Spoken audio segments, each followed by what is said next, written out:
comeback this year. And in sports, college athletic departments around the country have battled through the COVID-19 pandemic. Hear how 2 local athletic directors have handled things. Newswatch starts right now.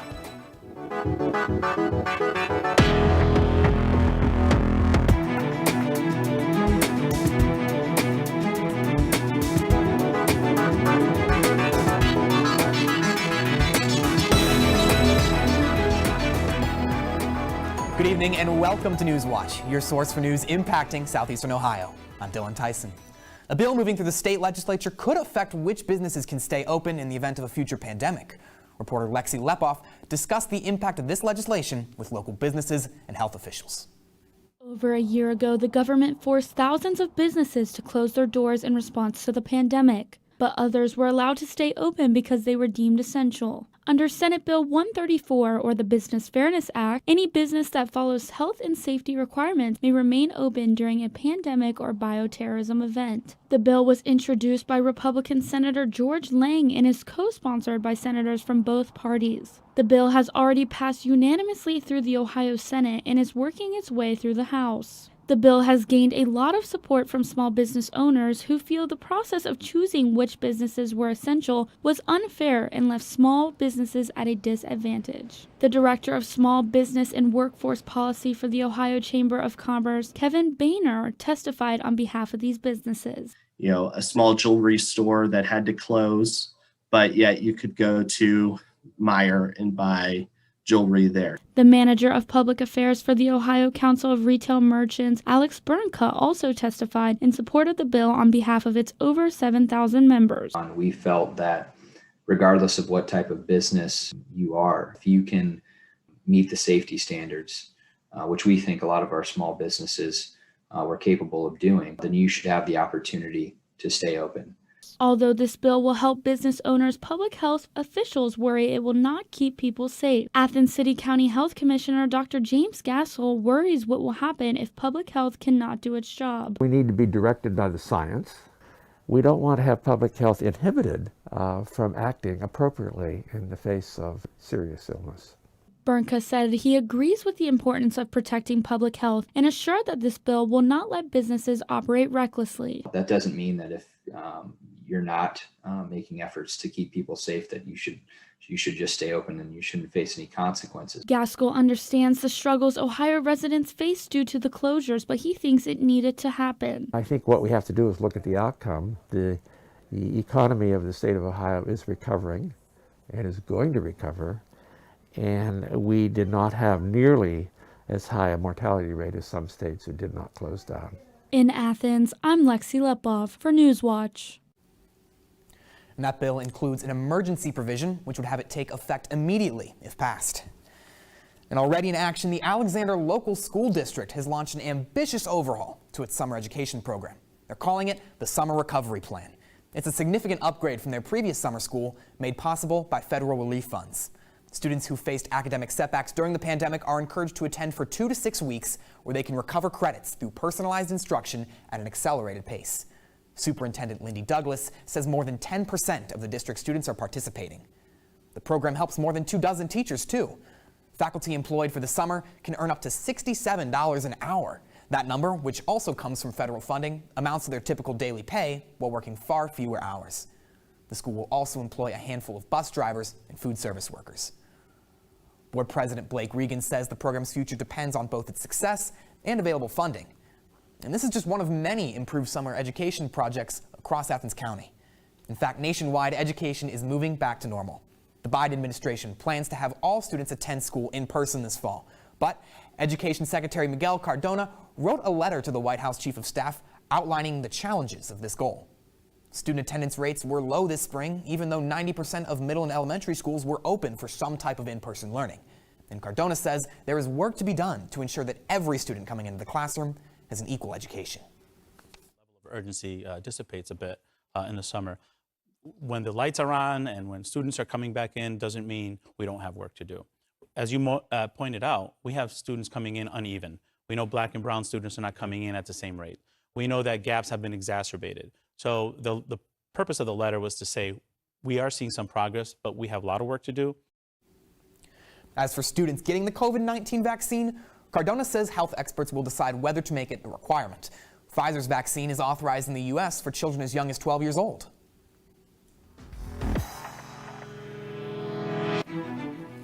Good evening. I'm your forecaster, Benjamin Byers, taking a look outside right now.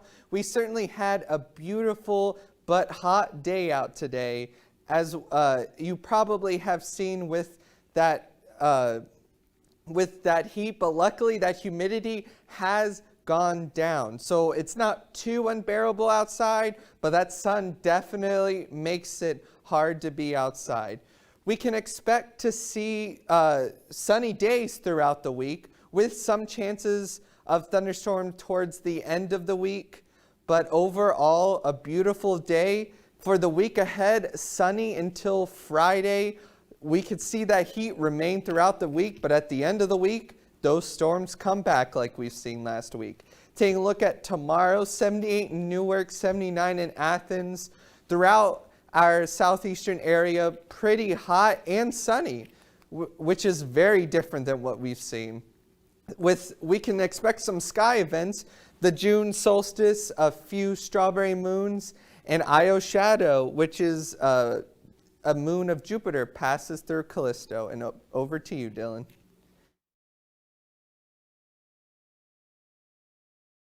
For Ohio University's 22nd president, Dr. Hugh Sherman steps into the office while the university faces a budget deficit worsened by the COVID-19 pandemic. The new president is being challenged to improve fiscal responsibility while also maintaining strong education standards for students. The university already took an unprecedented step in naming Sherman president without launching a formal search. He starts days ahead of the next Board of Trustees meetings, scheduled for Thursday and Friday. In a statement sent out to OU staff and faculty today, Sherman said he wants to work together. I look forward to working with you, making every effort to do so in partnership and with transparency, to ensure that we continue to deliver a truly outstanding educational experience that impacts our students. Former President Nellis will return as a faculty member at the university after a one-year sabbatical. Meanwhile, President Biden continues his first major overseas trip in Brussels for the 2021 NATO summit. NATO's Secretary General Jens Stoltenberg says Biden's message was one of unity. We heard a strong message from President Biden on America's commitment to NATO, and an equally strong commitment from other allies in return.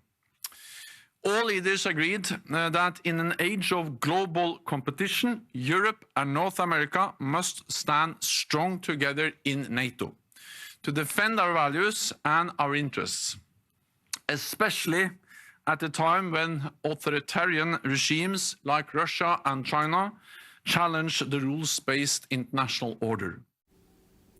The Secretary General also mentioned that NATO's relationship with Russia is severely fractured, reaching its lowest point since the Cold War. Plus, NATO leaders have named China a global security challenge. A man in Guysville accused of involuntary manslaughter. Plus, a justice official resigning amid chaos over Democrats' subpoenas. These stories and more when Newswatch returns.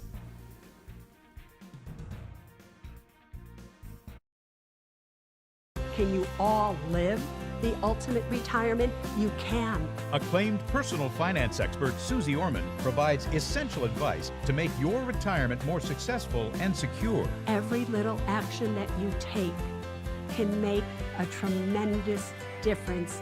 It's never too soon to begin. Fear no more. Susie Orman's Ultimate Retirement Guide.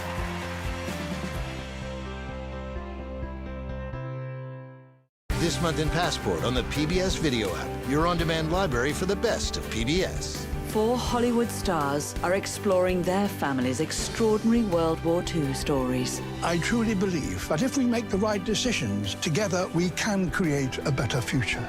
It's almost impossible to conceive of American life without The Wizard of Oz. These and other shows are available with Passport on the PBS Video app. Download it today.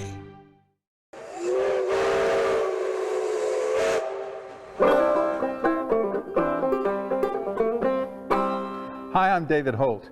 Join me on the next Great Scenic Railway Journeys as we take you to some of the oldest heritage railways in the nation. We'll show you some of today's most unique rail adventures, and we'll visit a few of America's treasured National Historic Sites.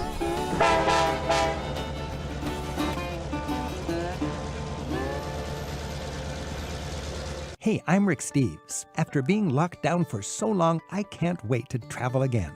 I've had a year to dream about some favorite destinations, and I've assembled an amazing itinerary to explore together. I hope you'll be my travel partner on this unforgettable trip to Sicily, Mykonos, England's Cotswolds, northern Portugal, Tuscany, and the remote corners of Romania. Yes, Europe awaits.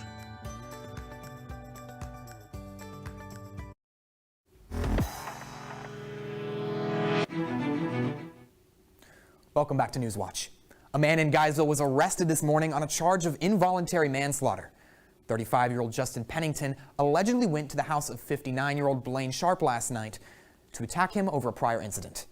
Pennington allegedly punched Sharp in the face 2 to 4 times, then went to the house of his daughter to tell her that he had assaulted her father. Sharp was transported to a local hospital and was later pronounced dead from his injuries.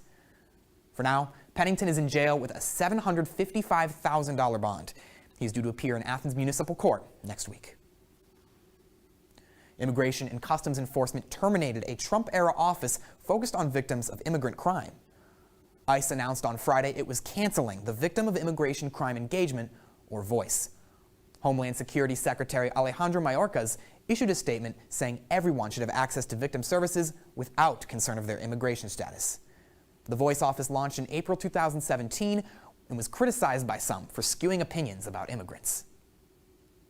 The White House's new plan is called Victims Engagement and Services Line and includes help on visas for victims of crimes like human trafficking.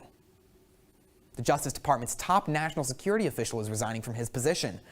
Trump appointee John Demers is resigning after it was revealed that the department had secretly seized records from Democrats and the media. Demers' resignation stems from speculations about his knowledge of the Justice Department's efforts to secretly seize phone data from House Democrats and journalists as part of the aggressive leak investigations news broke last week. The department had subpoenaed Apple for data from House Intelligence Committee Chairman Adam Schiff and another Democratic member of the panel, California Republican Eric Swalwell, in 2018. Mark Lesko, the U.S. Attorney in the Eastern District of New York, will replace Demers. A Justice Department official told the Associated Press today that he will leave his position by the end of next week. The efforts to slow the spread of COVID-19 lowered the threat of flu season last year, but experts warn that the upcoming flu season will be severe. This is the warning from health experts, who say that during the pandemic, there were almost no deaths related to the flu compared to previous years. The world has seen no flu season. They've seen very little circulation of other respiratory viruses as well. The reasons could be the measures taken against COVID-19, or that the coronavirus interfered with the flu's usual course. The theory is that as we take off the masks, return to school and work, and socialize like we used to, we'll be exposed to other respiratory viruses again. Experts admit that the flu activity is impossible to predict.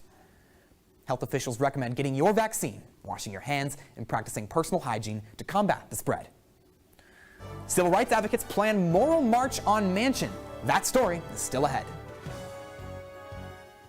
And how hot can we expect it to get this week? Find out next in my full weather forecast. But first, here's a look at stocks of local interest.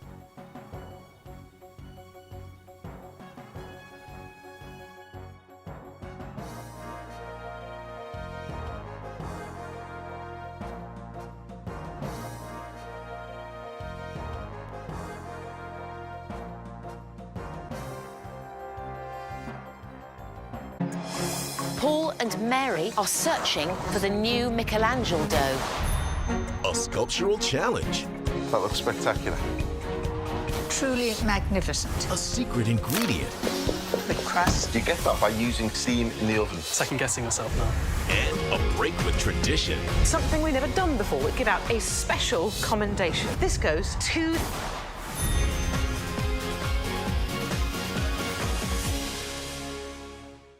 Its history stretches back almost 3 centuries to when the 5th Earl of Dumfries commissioned a stately home to be built.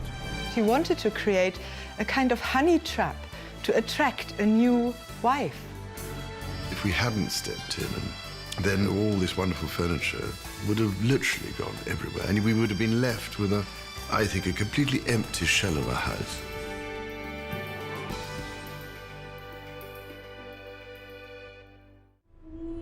From Vienna's Spanish Riding School, one of today's most beloved divas, the incomparable Anna Netrebko takes us on an inspired journey through art songs by renowned composers. With Elena Maximova and accompanied by Pavel Nebelsin, don't miss the magnificent Anna Netrebko in concert from great performances at the Met.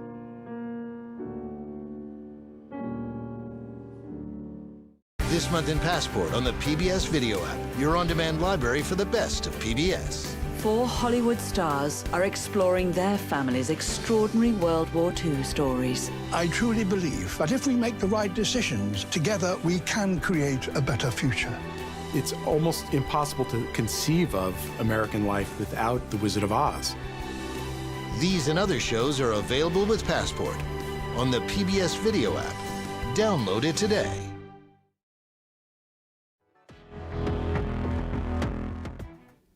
Good evening, I'm your forecaster Benjamin Byers. Well, I certainly hope you have had an amazing day today. We certainly did have a beautiful day today with mostly sunny skies and that humidity low enough it really didn't bother us, but those winds not really cooling us down much, so it was certainly hot out today. And we can see right now on the big temperature map pretty much the same throughout our whole southeastern area with the exception of Cambridge, which is 69 degrees. So very cool right there, but the rest of our area very warm. Taking a look at for tonight in Athens, we'll cool down a bit with some partly cloudy skies. There is some thunderstorms possible, but they'll be quick and they'll be out of here. So not much to worry about that. Those winds not too strong. So again, do not have to worry too much about debris flying around or trees falling because of strong winds.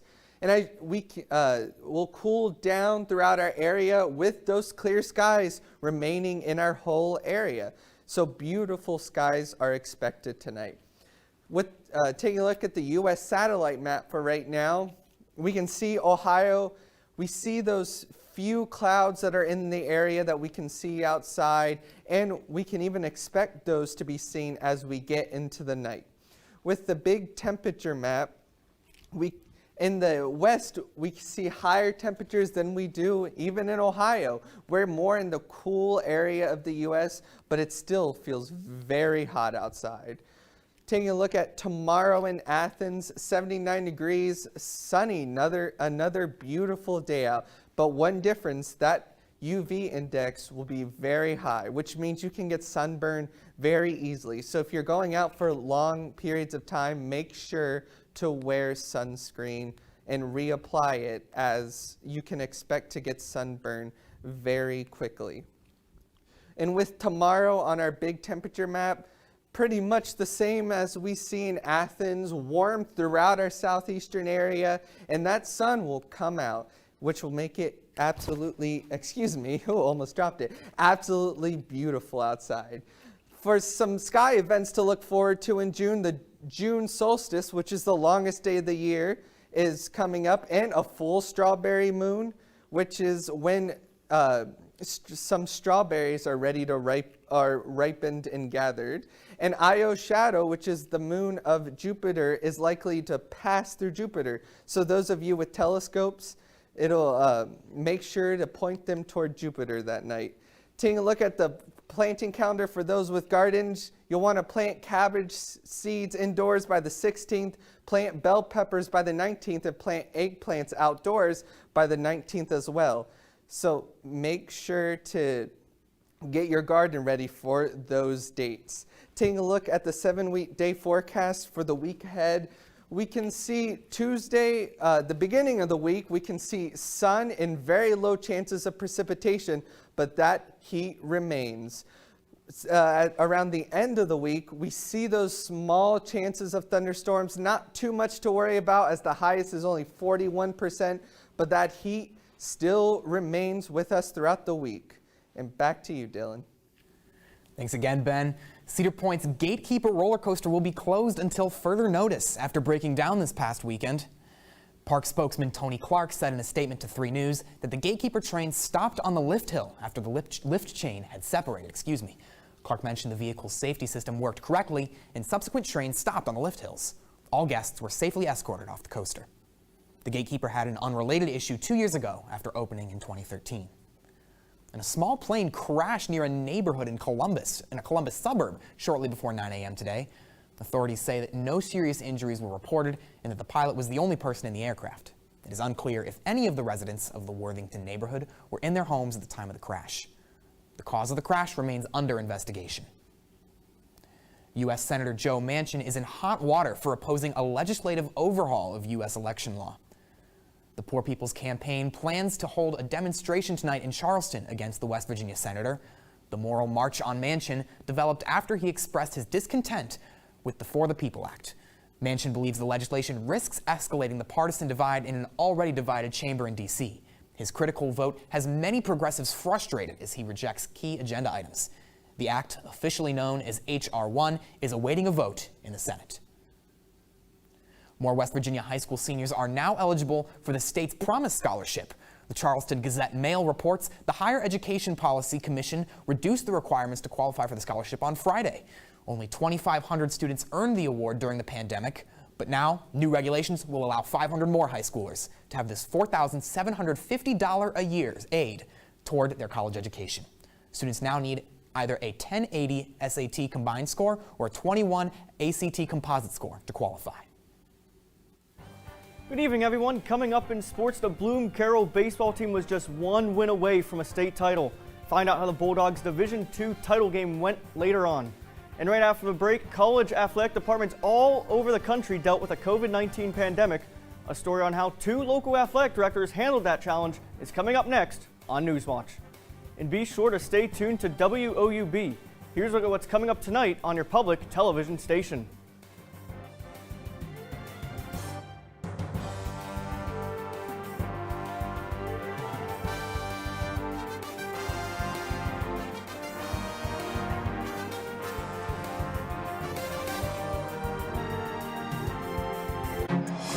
Paul and Mary are searching for the new Michelangelo dough. A sculptural challenge. That looks spectacular. Truly magnificent. A secret ingredient. The crust. You get that by using steam in the oven. Second guessing myself now. And a break with tradition. Something we've never done before would give out a special commendation. This goes to...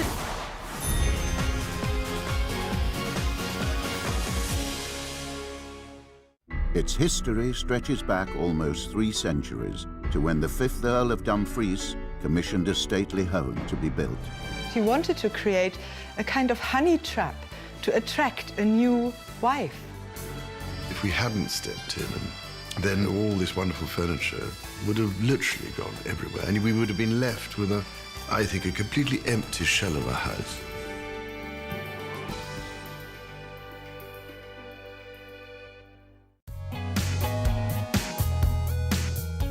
Now it's even easier to stay connected with WOUB Public Media. Receive the latest news, watch your favorite programs live or on demand, and listen to podcasts or live radio everywhere you go using the WOUB Public Media app. And you get to carry me, WOUB radio announcer Chris Riddle, around with you all day.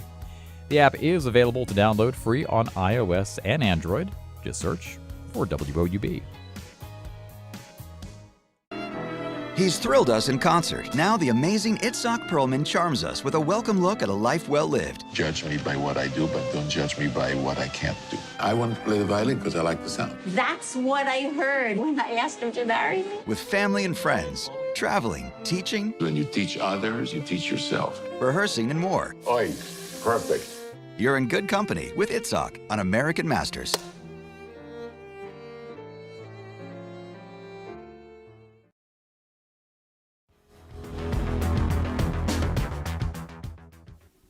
Welcome back, I'm Brian Kerp. Every collegiate athletic department, both big and small, had to deal with the COVID-19 pandemic last year.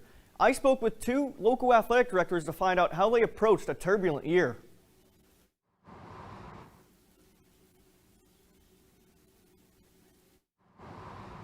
Ohio University's student athletes had to stay safe and follow the Mid-American Conference's testing guidelines in order to keep competing. Players and coaches were required to wear masks on the bench as well as follow social distancing guidelines. Teams tested several times a week ahead of competitions. It worked like clockwork, and so we had literally over the course of the year, thousands of tests run, and for the most part, it worked quite well. Protocols were very different at Hocking College. There was no scheduled testing. Student athletes instead answered questions each day, had temperature checks, and wore wristbands before heading to a game or practice. I think our guys and our gals understood, and everyone bought in for the most part. I feel like they wanted to play, and therefore they knew there were rules that they had to follow. And maybe our biggest issue was whether other teams that we were going to play were able to continue to play or not. We had quite a few cancellations. Despite the different protocols, Ohio and Hocking still made the most of their opportunities and had successful seasons. We really try to focus on what's critical to the student-athlete experience and giving opportunities for them to continue to train, to support one another to get through the pandemic, and then take advantage and, take their shot when they had it, and they did it across the board. Cromer and Hoffman are hopeful their athletic departments can operate normally as vaccination rates continue to improve, with fans back in the stands. We're preparing as if we'll be able to host at, our typical capacity, and if something happens and we have to scale that back down, we will, but all systems are go for us. We're winning the battle, so to speak. I don't think we've won the war yet, but I think everyone is looking forward to full seasons in all sports. Hocking College is moving up to Division II for the first time in the fall, meaning it can offer athletic scholarships. Meanwhile, there is no word on whether Ohio University will allow full capacity at games yet. The Bloom Carroll baseball team was just one win away from its second state title, but fell in extra innings to Archbishop Hoban. The Bulldogs trailed until the 6th inning when Aiden Anderson scored on a wild pitch, tying things up at 1. The score was deadlocked there until the 10th inning when Hoban took the 2-1 lead on a sac fly, and that was the final. Both the Reds and Indians are opening up series tonight. The Indians host the Orioles. First pitch for that is slated for 7:10 p.m., and 1 hour later, the Reds open up action on the road against the Brewers, the first of a 3-game series for the Redlegs. I'm Brian Kerp, and that's it for sports. Back over to you, Dylan.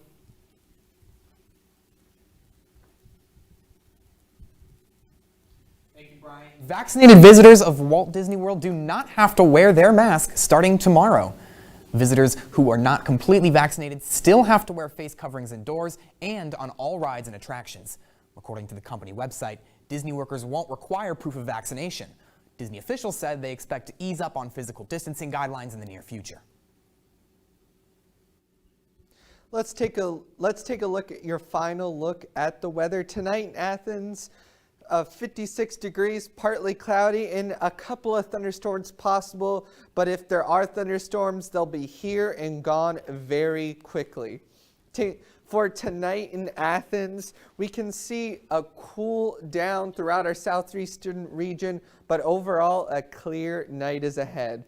Tomorrow in Athens, 79 degrees, a lot like today, but that high UV index, make sure to wear sunscreen.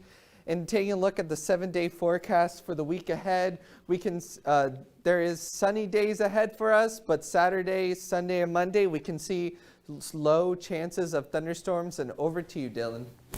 Thank you, Ben. And well, that does it for our broadcast this evening. Thanks for watching. I'm Dylan Tyson. Stay tuned for the PBS NewsHour coming up next. And remember, you can find the latest news anytime at WOUB.org. Have a great night.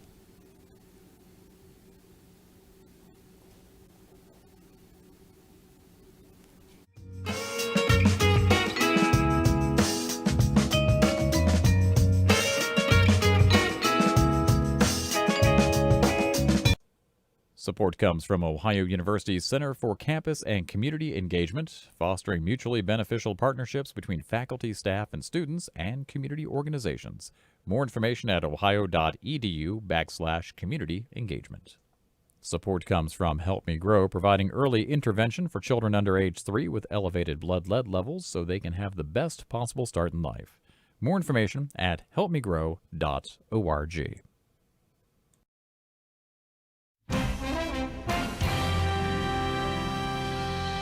Good evening, I'm Judy Woodruff. On the NewsHour tonight, Biden abroad. The president works to rebuild alliances at the critical NATO summit. Then, the climate fight. The G7 meeting ends with overtures toward reducing climate